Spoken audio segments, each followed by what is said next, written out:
주 예수 그리스도를 믿사오니 이는 성령으로 잉태하사 동정녀 마리아에게 나시고 본디오 빌라도에게 고난을 받으사 십자가에 못 박혀 죽으시고 장사한 지 사흘 만에 죽은 자 가운데서 다시 살아나시며 하늘에 오르사 전능하신 하나님 우편에 앉아 계시다가 저희로서 산 자와 죽은 자를 심판하러 오시리라. 성령을 믿사오며 거룩한 공예와 성도가 서로 교통하는 것과 죄를 사하여 주시는 것과 몸이 다시 사는 것과 영원히 사는 것을 믿사옵나이다. 아멘. 한성현 장로님 대표 기도하시겠습니다.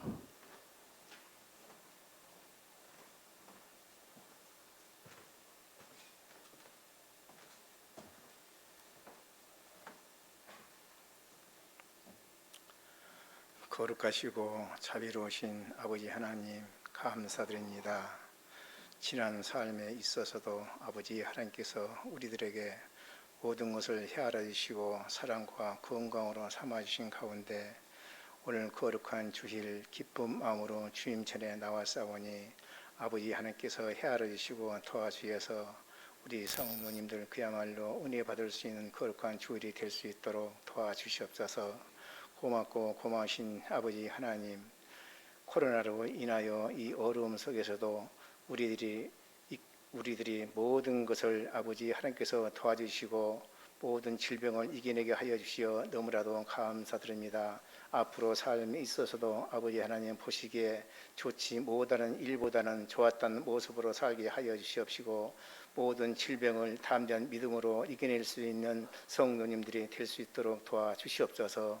고맙고 고마우신 아버지 하나님, 성도님들 이 시간에도 아버지 하나님 모든 것을 아버지 하나님께 의탁드리고자 하옵나이다. 아버지 하나님, 지난 삶에 있어서도 성도님 간에도 서로 사랑하며 모든 것을 헤아려 주시고 복 주시고 도와주신 데 대해서 너무나도 감사와 영광을 드립니다. 앞으로 삶에 있어서도 성도님들 하는 일에 만사 형통할 수 있는 축복도 허락하여 주시옵소서.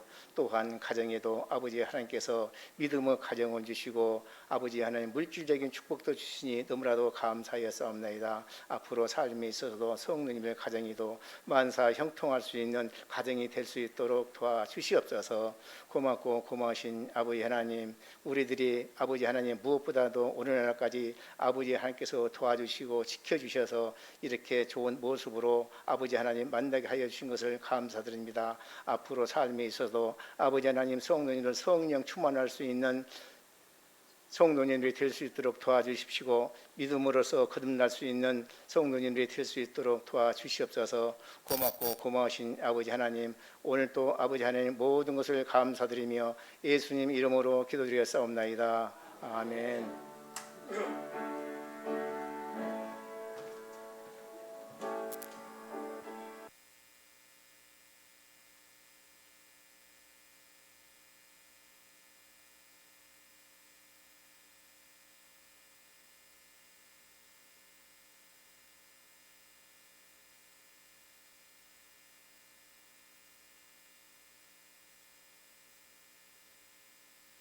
어제 오전에 우리 교회의 젊은 교육자가 저에게 그 영상을 하나 보내왔습니다. 자기가 너무 감동을 받았다 그러면서 영상을 하나 보내왔는데요.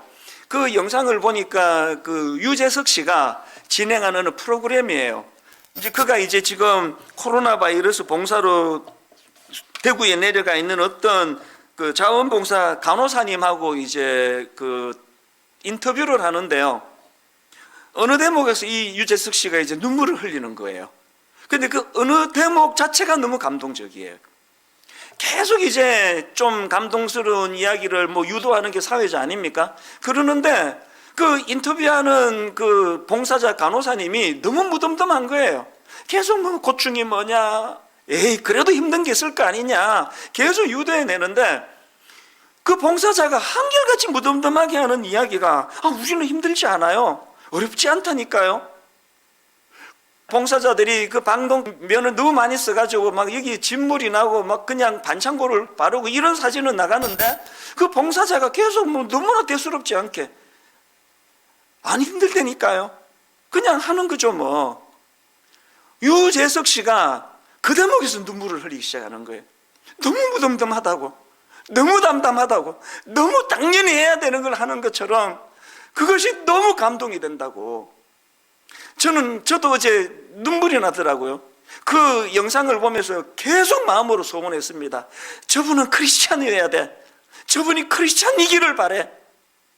막 사용하는 언어를 보면서, 맞아, 저건 교회가 쓰는 용어인데 막 마음에 그런 소원이 들더라고요. 왜 그런 마음의 소원이 들었을까요? 이 코로나 바이러스라고 하는 끔찍한 광야의 시련이 믿는 우리들에게 사명 준비를 위한 도구가 되기를 바라기 때문이거든요. 오늘 우리 삶의 영역에서 그런 막 다 그냥 18개월 애기 내려다 놓고 막 대구 내려가는 이 일만이 큰 일이 아닙니다. 그저 내 삶 속에서 하나님 믿는 자로서 내가 드러내야 될 빛과 소금의 역할은 무엇인지요? 하나님, 이 시련을 통해서 이것이 믿는 저희들에게 사명 준비의 도구가 되게 하여 주시옵소서.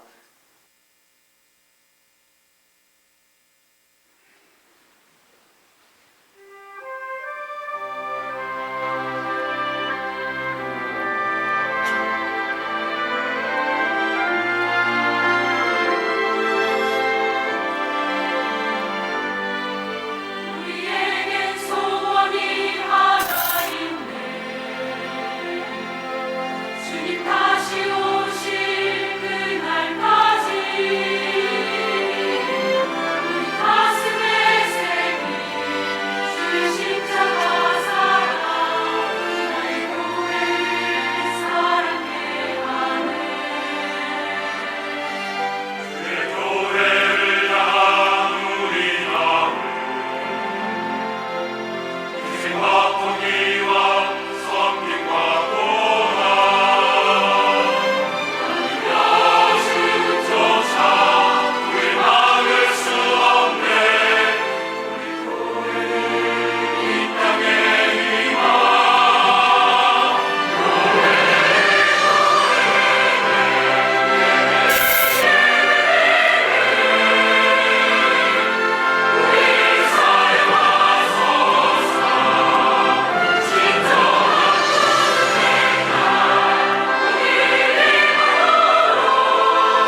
하나님의 말씀은 시편 45편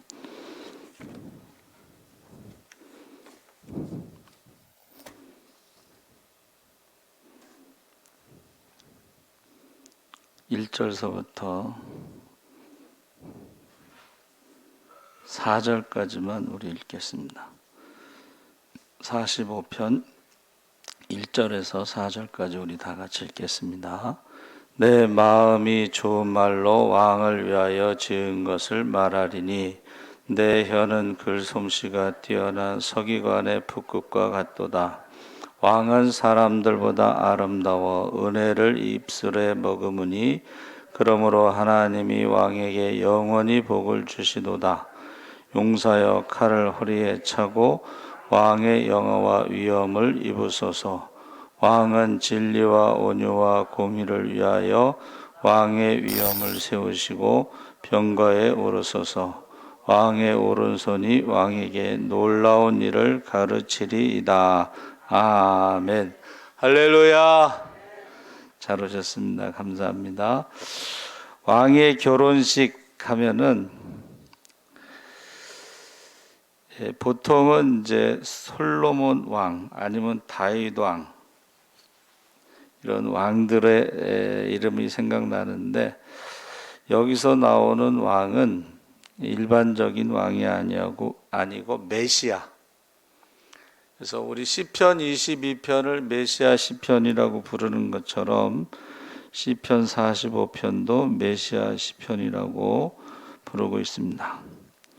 그래서 지금 신부가 뭐 드레스나 꽃, 관을 준비하지만 가장 중요한 것은 왜 결혼하냐고 물어봤더니 사람들이 저녁에 데이트하다가 헤어지는 게 싫어서 결혼한다. 그 말은 신랑과 함께하는 것 때문에 그것이 가장 중요하기 때문에 결혼한다. 이렇게 우리가 들을 수가 있습니다. 그래서 신랑 신부가 영원한 사랑을 맹세하지만 사실은 사람의 결혼식, 신랑 신부의 결혼식은 그 전에 늘 하는 말이 검은 머리가 팥뿌리가 될 때까지만 사랑하고 이제 죽음을 통해서 이별을 하게 되죠. 그런데 성경은 하나님과 하나님의 백성의 관계를 결혼 관계로 묘사하고 있습니다. 그래서 결혼은 자발적이고 배타적인 사랑의 언약이다. 그래서 서로 서약을 하죠. 근데 아까 말씀드린 것처럼 그 전에 주례하시는 분들은 꼭 그랬어요. 죽음이 갈라놓을 때까지. 그런데 이제 하나님과 이스라엘의 관계를 부부 관계라고 말씀하시면서 다른 신을 섬길 때 그들이 음행을 저질렀다. 영적인 간음을 했다. 이렇게 말하고 있습니다. 신약에서도 교회와 그리스도와의 관계를 신부와 신랑의 관계로 표현하고 있습니다. 그래서 보통은 시편 45편을 사랑의 노래라고 결혼식 축가라고 말하지만 이것은 이제 45편에서 보여주고 있는 신랑 왕은 이상적인 왕으로서 어떠한 왕도 시편 45편의 왕과 같은 사람은 없다는 거죠. 다윗이나 솔로몬조차도. 근데 6절에 가서 이 왕을 하나님이라고 부르고 7절에서는 하나님과 왕을 구분하고 또 3절의 영화와 위엄은 성경에서 하나님에게만 사용하는 표현입니다. 그리고 17절에 만민이 영원히 찬송한다는 표현도 하나님에게만 사용되는 것입니다. 그래서 이것을 해결할 수 있는 열쇠는 히브리서 1장 8절 9절에 아들에 관하여는 하나님이여 주의 보좌는 영영하며 주의 나라의 규는 공평한 규이니이다.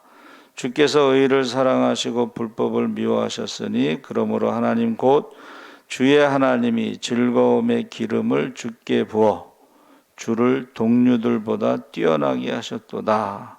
그래서 히브리서 1장 8절 9절을 근거로 해서 시편 45편을 메시아 시편이라고 부릅니다.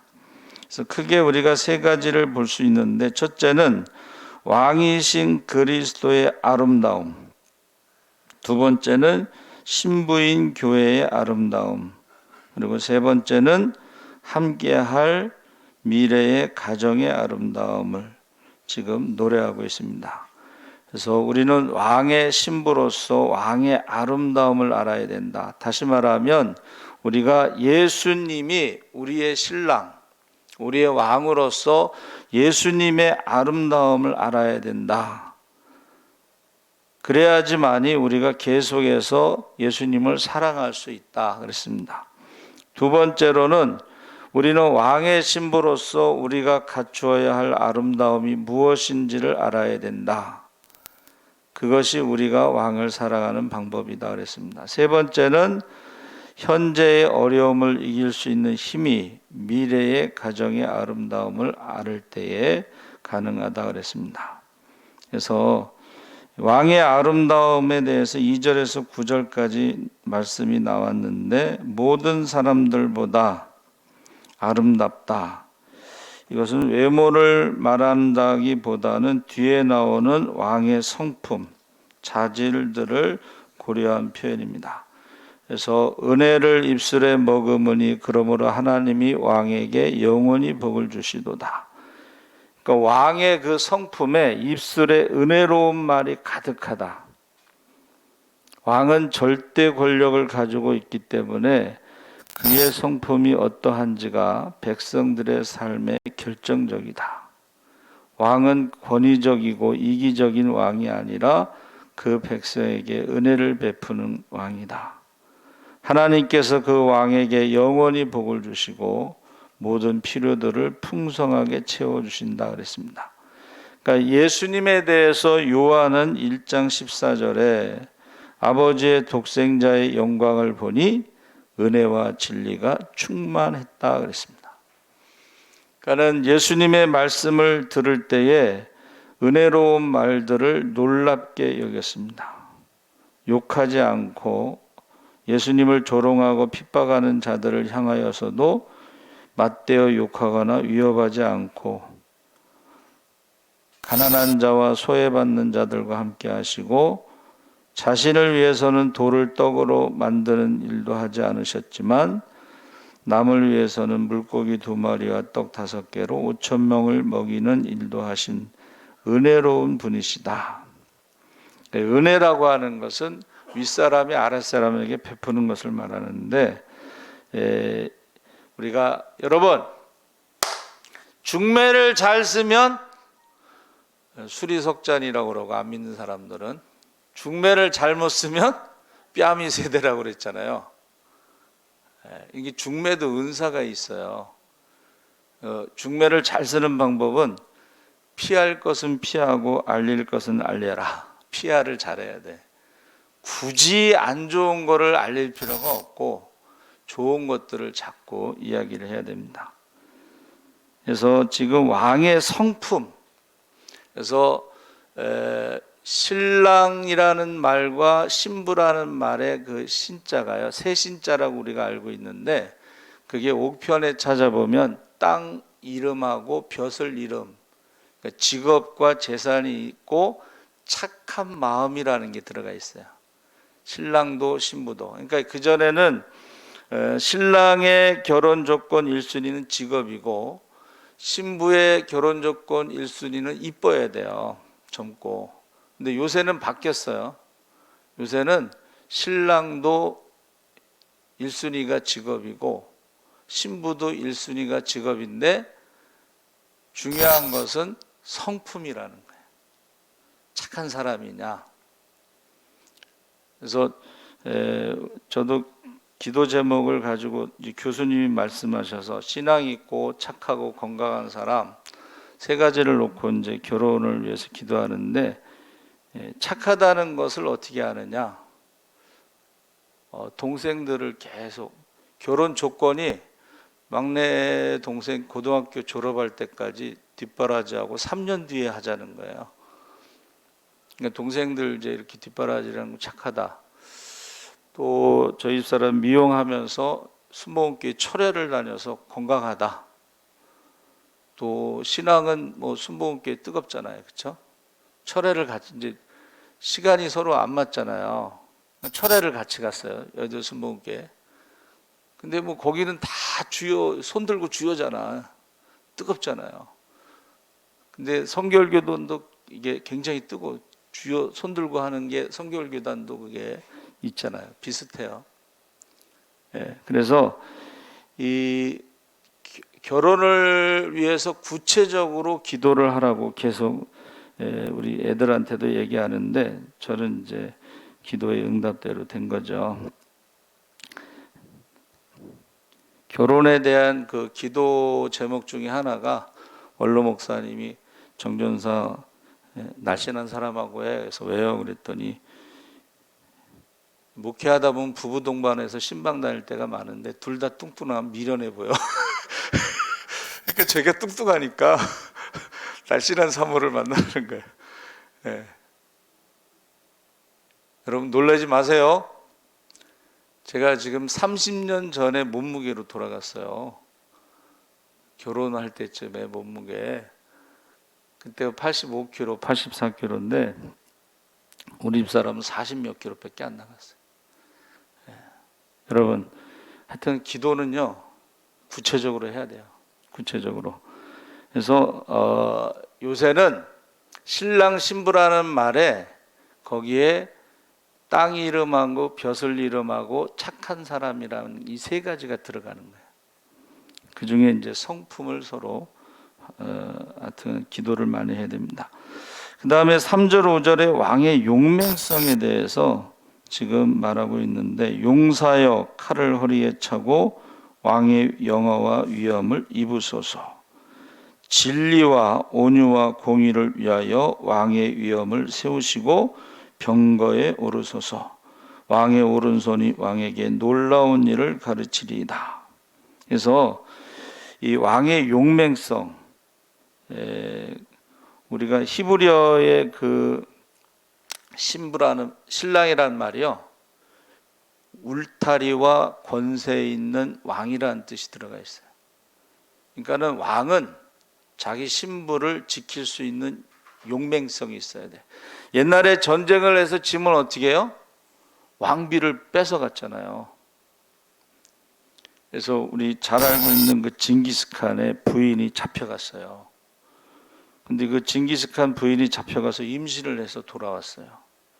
근데 그 남편이요, 자기가 무능해서 신부를 뺏기고 임신해서 돌아왔는데 그 아들을 자기 아들로, 그게 징기스칸이에요.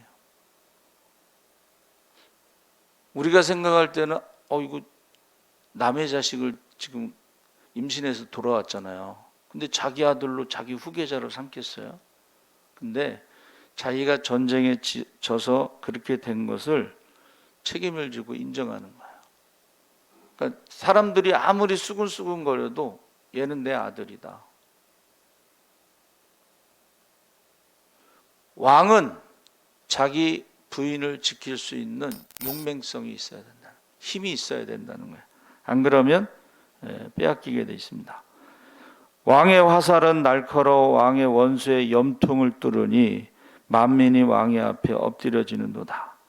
그래서 은혜로울 때는 이게 신부와의 관계에서 은혜롭게 말을 해야 되지만 하나님이 신랑으로서 그 백성들에게는 은혜롭게 말을 해야 되지만 적과의 싸움에서는 은혜롭게 말을 해서는 안 되고 용맹성 있게 그들과 싸워서 이겨야 된다는 것을 말해주고 있습니다.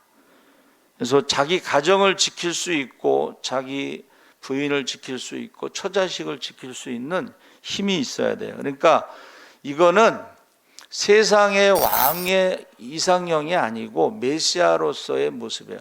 하나님은 절대로 자기 백성을 빼앗기지 않는다는 거예요. 할렐루야.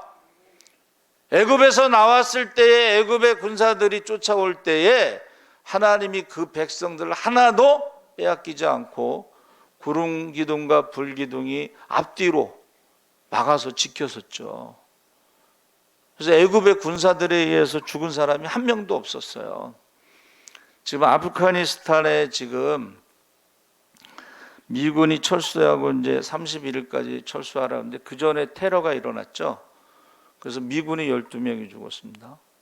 근데 그 아프가니스탄의 역사를 보면 그레이트 게임이라고 하는 러시아는 북쪽, 영국은 남쪽, 거기에 아프가니스탄이 중간에 껴 있는데 오른쪽에 이렇게 꼬리 같은 게 길게 들어가 있어요.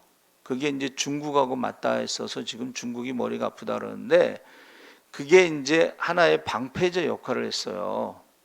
영국과 남쪽은 영국, 북쪽은 러시아 싸움에서.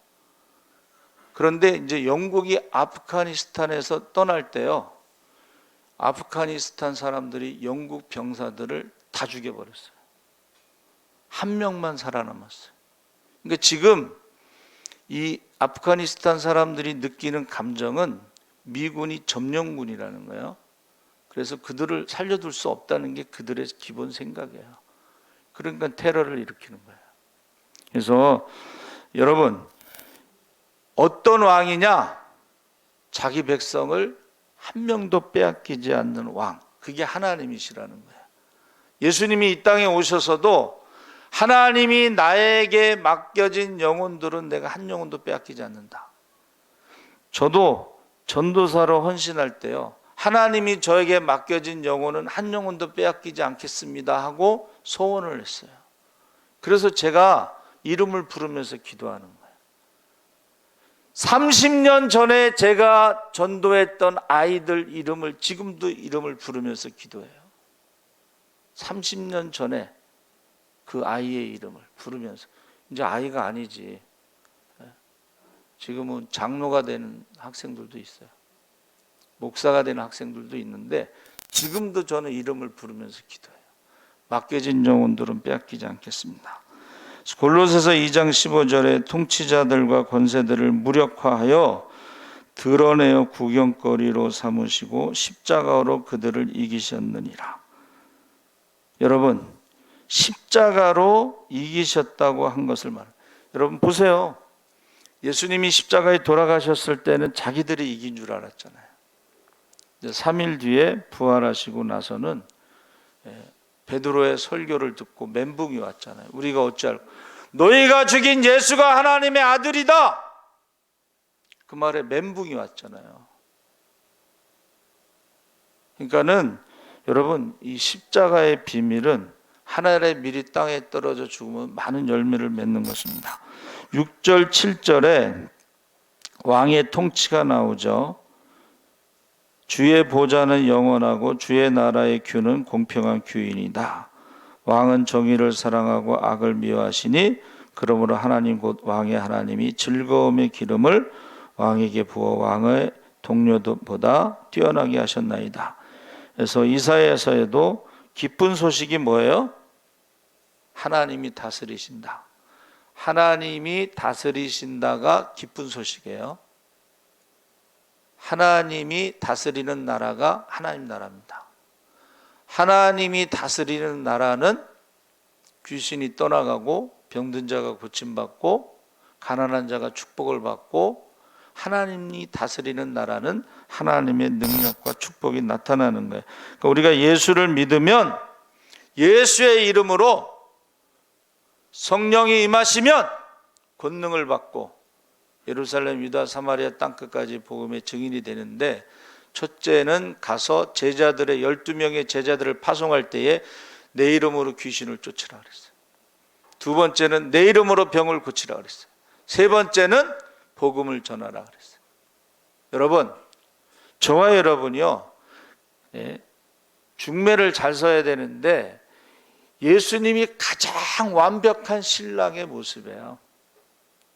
그러니까 우리는 예수님을 중매하는 중매장이가 돼야 된다는 거예요. 그러면 어떻게 해야 돼요?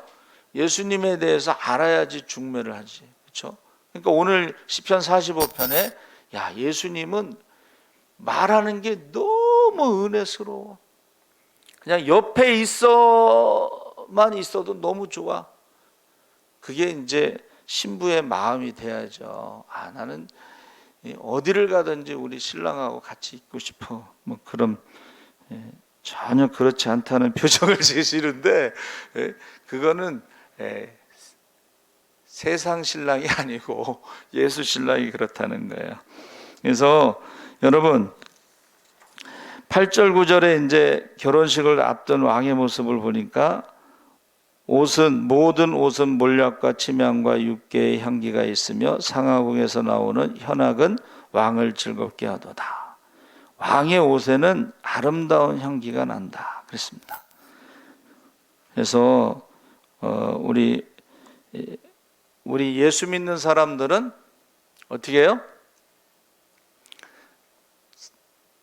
영생을 얻는 자들에게나 멸망하는 자들에게 예수의 향기다. 그러니까 예수님하고 같이 있으면 그 향기가 우리 몸에 배게 돼 있어요. 그렇죠? 자, 이제 왕에 대해서 소개를 하고 아름다움, 그 다음에 왕비에 대해서 자연스럽게 옮겨가는데, 왕후는 오빌의 금으로 꾸미고 왕의 오른쪽에 서도다. 어디에 서느냐가 중요하다고 그래야 돼. 저는 잘 모르고 섰더니 나중에 그러는 거야. 신랑 옆에는 친한 친구가 서게 돼 있대요. 신랑 옆에는 이제 왼쪽인가 거기에는 이제 신부가 서고 오른쪽인가, 그리고 그 신랑 옆에는 또 친한 친구가 그 서는 게 있어요. 그래서 이 왕만 꾸미는 게 아니고 신부도 아름답게 꾸미는 거죠. 그래서 신부가 왕의 옆에 서기 전에 준비해야 되는 핵심은 뭐냐면, 한번 따라해 보세요. 마음. 여기 두 가지를 지금 말하고 있는데, 내 백성과 내 아버지의 집을 잊어버리라. 이 말은 뭐예요? 친정에서 지금까지 살았던 모든 옛 관계를 잊어버리고 새로운 관계, 신랑과의 새로운 관계가 우선순위가 돼야 돼요. 그러니까 이게 신앙으로 하면은 예수 믿기 전에 모든 관계는 잊어버리고 예수 믿으면서 새로운 관계에 예수가 우선순위가 돼야 된다는 거야. 그래서 옛날 어른들이 알고서 말했는지 모르겠지만 삼종지도라 그래서 어려서는 아버지를 따르고 시집가서는 결혼해서는 남편을 따르고 남편이 없으면 이제 아들을 따르라, 삼종지도라 그랬잖아요. 그러니까 우리가 예수 신랑을 따르는 게 옛 관계를 잊어버려야 돼요. 옛날에 뭐 이랬는데 이러면 안 돼. 여러분, 제가 이제 말씀을 준비하면서 묵상하는데 이제 가끔 그 중들이 예수 믿고 나서 목사가 된 사람들 있잖아요. 근데 목회도 만만치 않죠. 중들도 새벽 3시에 예불을 드려요. 그런데 그 사람들은 자기와의 싸움이지만 목회는 이게 또 만만치 않아요. 영적인 싸움도 치열하고. 그렇다고 그 중이 머리 깎고, 아니 목사님이 된 중이 다시 머리 깎고 중이 되지는 않습니다. 그러니까 우리가요, 마마보이 파파걸이라는 말 있잖아요. 좀 어려우면 엄마 찾아가고 좀 어려우면 아빠 찾아가면 안 돼. 그렇게 하면 안 된다는 거예요. 부모를 떠나 둘이 한 몸을 이루는데, 신부에게 가장 중요한 것은 옛 관계를 정리를 하고 이제 새로운 관계를 거기에 우선순위를 두고 몰입해야 된다 하는 것입니다. 그래서 우리가 신앙에서도 그게 똑같이 적용이 된다는 거예요. 사도 바울이 다메섹에서 부활하신 주님을 만났을 때에 그가 세상의 로마 시민권, 그가 배운 가말리엘 문화의 바리새파, 다소에서의 철학, 베스도 총독이 뭐라 그랬어요? 부활에 대해서 얘기하니까 바울아, 네가 미쳤구나. 내가 너무 공부를 많이 해서 내가 미쳤다고 그랬잖아요. 근데 그 모든 세상적인 스펙을 예수를 믿는데 자기를 부인하고 십자가를 지고 주님을 따르는 제자의 삶을 사는 데는 아무런 도움이 안 되고 해롭다는 거예요. 세상적으로 많이 가진 사람들은 예수 믿는데 그게 해롭다는 거예요. 자존심이 있잖아요. 예? 전도하다가 사람들이 무시하면 나도 배울 만큼 배우고 가질 만큼 가지고 집도 있고 차도 있고 막 이러면서 이게 방해가 될 수가 있어요. 그래서 모든 것을 해로 여기고 배설물로 버렸다고 그랬잖아요. 이게 바로 신부가 가져야 되는 마음이라는 거예요. 예? 어렵다고 그래서 아버지 찾아가고 오빠 찾아가고, 예? 어렵다고 그래서 엄마 찾아가고 누나 찾아가고 그렇게 하면 안 된다는 거예요. 그래서 부부관계는 뭐가 개입이 되면 그때부터 문제가 된다. 문제가 해결되지 않고 문제가 커져. 신앙도 마찬가지라는 거예요. 하나님과 우리 사이에 뭐가 개입이 되면 문제가 생기기 시작해. 그게 우상이라는 거예요. 많은 사람들이 하나님과 우리 사이에 돈이 들어가. 부부관계에서도요, 돈이 들어가잖아요. 그럼 문제가 생기기 시작하는.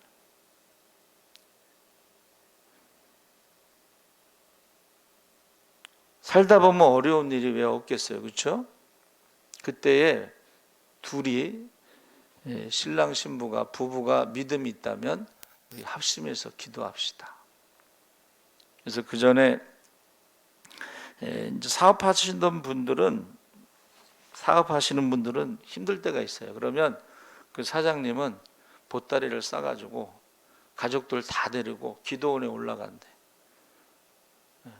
가서 가족들 다 데리고 가서 기도원에 올라가서 기도하고 내려온대. 힘들수록 가족이 하나가 되고 부부가 하나 되고 함께 기도하면요, 이길 수 있어요. 그런데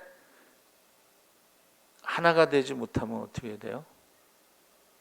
이제 엄마 찾아가고 아빠 찾아가고 그렇게 되면 이제 이게 문제가 커지는 거예요.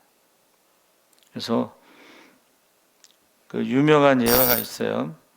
아들이 이제 목회를 하는데 너무 힘들어서 아버지 목사님한테 편지를 썼잖아요. 아버지 너무 힘들어요 하고 이제 구구절절히 이제 썼더니 아버지가 답장을 했어요. 뭐라고 했어요? 아들아, 편지를 잘못 보낸 것 같다. 하나님 아버지에게 보내야 할 편지를 왜 나한테 보냈니? 너의 그 구구절절한 거를 내가 해결할 수 있으면 얼마나 좋겠니? 나는 해결할 사람 능력이 전혀 없어. 여러분, 편지를 잘못 보내면 안 돼요. 그러면 그 아버지가 힘들기만 해. 해결해 주지는 못하고. 그렇죠? 그래서 지금 신부에게 가장 중요한 것은 옛 관계를 정리하고 새로운 관계에 집중해야 된다. 그 마음이 필요하다 하는 것입니다. 그래서 저와 여러분들이 누가복음 9장 23절에도 아무든지 나를 따라오려거든 나를 자기를 부인하고 십자가를 지고 따르라 그랬죠. 근데 14장 26절에 누가복음 내게 오는 자가 자기의 부모와 처자와 형제와 자매와 더욱이 자기 목숨까지 미워하지 아니하면 능히 내 제자가 되지 못하고. 부모를 미워하고 뭐 그런 말이 아니죠. 우선순위를 하나님께 두지 않으면 제자가 될 수가 없어요. 따라갈 수가 없어요. 그래서 우리 박주창 목사님 파송할 때 얼마나 많이 울었어요. 연세 드신 부모님을 두고 가는 그들을 위해서 울고 또 거기 손자들 때문에 울고. 그런데 시대가 너무 좋아져 가지고 요새는 화상 통화를 맨날 할 수가 있어요. 같이 사는 거랑 비슷하다고 그랬는데 그래도 이제 무슨 일이 있으면은 거기서 비행기 30시간 타고 와야 돼. 그것도 비행기표 얻었을 때, 코로나 없을 때 얘기고. 그래서 늘 기도하면서 가슴이 아파요. 그럼에도 불구하고 주님의 말씀대로 우선순위를 하나님께 두고 가야 되는 거죠. 그래서 세 번째로는 이제 현재의 고난은 장차 받을 영광과 좋게 비교할 수 없다고, 미래의 그 왕의 신부로서 가정의 아름다움을 말해주고 있는데, 여러분 시간이 많이 가서 결론을 내리게 되는데, 예수님이 이 땅에 재림하시는 것은 어린 양의 혼인잔치라고 그래요. 우리는 신부고, 그러니까 신부가 가장 중요한 게 뭐예요? 신랑을 사랑하는 마음이에요. 그래서 믿음과 소망과 사랑이 항상 있어야 되는데 그 중에 제일은 사랑이라. 저는 아주 어렸을 때 그 어느 목사님이 그 예화를 들었는데 그게 너무 좋아요. 자, 여러분, 가마에 이렇게 타고 가는데 앞에 있는 가마꾼을 뭐라고 그러냐면 소망이라고 부르는 거예요. 저 신랑 집을 향해서 바라보고 가니까 소망. 뒤에 있는 가마꾼은 앞이 안 보이니까 믿음으로 그냥 가는 거야, 따라서. 그렇죠? 근데 가마 안에는 사랑이라고 하는 신부가 있어. 근데 이 신부가 바람피면 어떻게 되겠어요? 또 신부를 빼앗기면 어떻게 되겠어요? 우리가 신앙생활 열심히, 믿음도 좋고 소망도 있는데 사랑이 없어진 가마를 들고 신랑 집에 가면 신랑을 맞이할 때에 신부가 없는 가마꾼들을 가만두겠어요? 사랑이 없는 신부를 가만두겠어요? 음행한 신부를 가만두겠어요? 우리는 그리스도의 신부로서 세상을 사랑하고 우상을 섬기고 영적 간음을 하면 안 돼요. 근데 많은 사람들이 그런 사람들이 있더라는 거예요. 이스라엘 백성들도 하나님을 사랑한다고 하면서 우상을 섬기고, 그렇죠? 나중에는 아예 이제 하나님을 버리고 우상에게로 가버려요. 그래서 제가 아까 말씀드린 대로 신랑은 착한 사람. 그래서 가끔 우리 이제 혼자 되신 분들이 결혼 누구 만난다는 얘기 들으면 제가 물어봐요. 이제 연세 드셔서 만날 때 중요한 게 뭐냐면 건강해야 돼. 연세 드신 분들이 재혼할 때 건강해야 돼. 그렇죠? 두 번째, 어느 정도 재산이 있어야 돼. 건강도 안 좋고 재산도 없고, 그래서 부부 싸움은 99.99%가 돈 문제인데, 그냥 누구 만난다고 그래서 물어보면 뭐 건강이 안 좋다, 아니면 돈이 없다, 그러면 또 싸우게 돼 있어요. 또 문제가 돼요. 그런데 예수 신랑은 그렇지 않다는 거예요. 여러분, 예수 신랑은 가장 완벽한 신랑이에요. 그러니까 저와 여러분은 어떻게 해야 돼요? 이 예수 신랑을 더 사랑해야 되고 사람들에게도 중매를 해야 돼. 예수 신랑이 최고다. 그래서 옛날에 권사님들이 홀로 사시는 분들도 예수 신랑을 바라보면서 신앙생활을 했어요. 그런데 요새는 우리 권사님들이 예수 신랑만 바라보는지 아니면 다른 신랑을 바라보는지 이게 참 확실하지 않아요. 예수 신랑을 바라보는 것과 다른 신랑을 바라보는 건 전혀 다릅니다. 사랑하는 성도 여러분, 재림은 어린 양의 혼인잔치야. 그날은 가장 멋있는 신랑과 가장 아름다운 신부가 가장 좋은 것을 입고 가장 아름다운 노랫소리가 들리는 그날이에요. 그런데 악하고 게으른 종은 예복이 없기 때문에 슬피 울며 이를 갈며 쫓겨나는 거예요. 저와 여러분이 예수 신랑을 맞을 준비하면서 예수 신부로서 가장 아름다운 마음을, 믿음을, 사랑을 준비하며 살아가시기 바랍니다. 아멘. 살아계신 하나님 아버지 감사합니다. 예수님이 재림하시는 것은 어린 양의 혼인잔치입니다. 우리가 예수님을 사랑하고 많은 사람들에게 예수님을 중매하는 자들이 되게 하여 주시옵소서. 감사하며 예수님의 이름으로 기도하옵나이다. 아멘. 알려드리는 말씀은 여전도에서 김 판매 한 박스에 12,000원이고 김치옥 권사님 여전도 회장님에게 사시면 됩니다. 근데 저희가 먹어보면 참 맛있어요.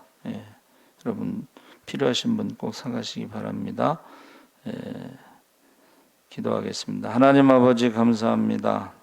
우리가 비대면 예배라고 해서 이상한 것을 교회에 적용시키고 있습니다. 교회만 인원 제한, 거리 제한, 시간 제한, 음식 제한을 두고 있습니다. 아버지 하나님, 우리가 기도하게 하여 주시옵소서. 기도하게 하여 주시옵소서. 모든 것의 주인이 하나님이신 것을 고백하며 귀한 예물을 드렸습니다. 예물이 쓰여질 때마다 하나님 나라가 확장되고 구원받는 자의 수가 더하게 하여 주시옵소서. 악하고 음란한 세대, 믿음이 없는 세대, 우리의 자녀들의 믿음과 구원과 축복을 위해서 기도하게 하여 주시옵소서. 지금은 우리 주 예수 그리스도의 십자가의 은혜와 하나님 아버지의 무한하신 사랑과 은혜와 사랑을 깨닫게 하시는 성령님의 감화 감동하심이 이제 예수 신랑을 맞이할 준비하는 가장 아름다운 신부로 살아가기를 원하는 모든 성도들 위해 지금부터 영원토록 함께 하시기를 간절히 축원하옵나이다. 아멘.